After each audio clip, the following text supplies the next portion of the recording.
And this is going to be a really good one because Utah has their quarterback back. Florida is down there in the SEC, and it's only going to get tougher and tougher and tougher. Here are the numbers. Utah favored by 4.5 at home in Salt Lake City. The game's being played. The total is 44. Chip, I'm going to start with you. How are you attacking this game?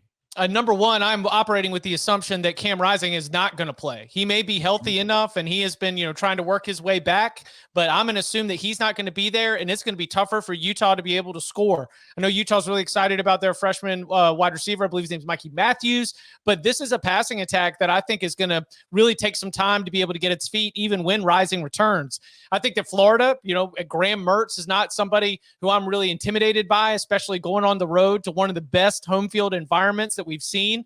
I think the move to 4.5 is kind of preposterous, but my lean here is going to be to attack the total because great rock fight potential here, as I think Utah will be playing a backup quarterback. It'll be a Graham Mertz on the road situation, and Florida's just going to try not to make mistakes. Very conservative play, a lot of field goals, a lot of punting in plus territory, ultimately low scoring. I'm going to go under. EC, are you surprised based off what Chip just said? Even though on paper the quarterback is back, we talked about it on your podcast yesterday, but they're being very close to the vest with their information right now. And without a good quarterback, you're still favored over the Florida Gators. But yet, I'm looking at your pick. Maybe you're not. Well, I'll tell you what, Coach. I mean, the last time Florida played a non-conference road game outside of the state of Florida, I was in second grade. I think maybe even first, 1991. Think about that. That's ridiculous. So Utah, I on the site, I got it at 6.5. I'm making this an official play. I'm rolling with Utah minus 4.5 on this program to cover the line against Florida. I agree with what Chip said. Not a fan of Graham Mertz. He was dreadful at Wisconsin. I mean, true. They only have 11 returning starters. And get this, over the last 2 years, no team outside of 2022 USC has come within 10 points of Utah at home. Plus, there's a revenge angle from last year. This one seems too easy.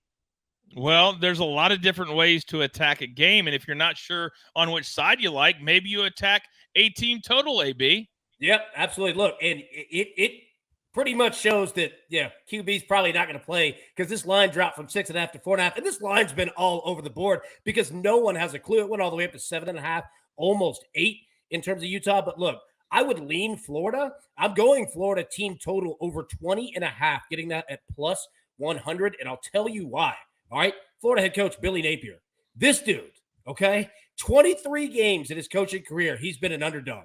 He's covered the spread in 74% of them. And if you say, oh, well, that was at Louisiana. Last year at Florida, he had 6 games as an underdog, covered 5 of them. This dude takes that mentality seriously, and I don't think that this Utah team is the same as they were the last 2 years. Now, I'm not doubting them, and I'm not calling Florida to win, even though Billy Napier in those 23 games has won 10 of them outright.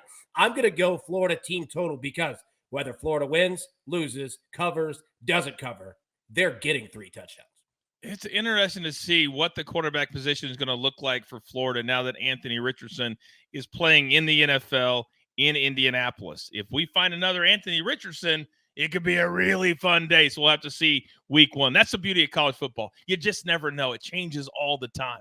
Oh, Mertz ain't it. I know it. I'm sorry to interrupt your flow. I just need to let the people know that I do know. There ain't no – listen, there's a cat named DJ Lagway who's a 5-star in the upcoming recruiting class. He could play as a true freshman. He is legit. Had 8 touchdowns in his first high school game this fall season. But it ain't Graham Mertz. He ain't it. That ain't going to be Anthony Richardson. Chip's right.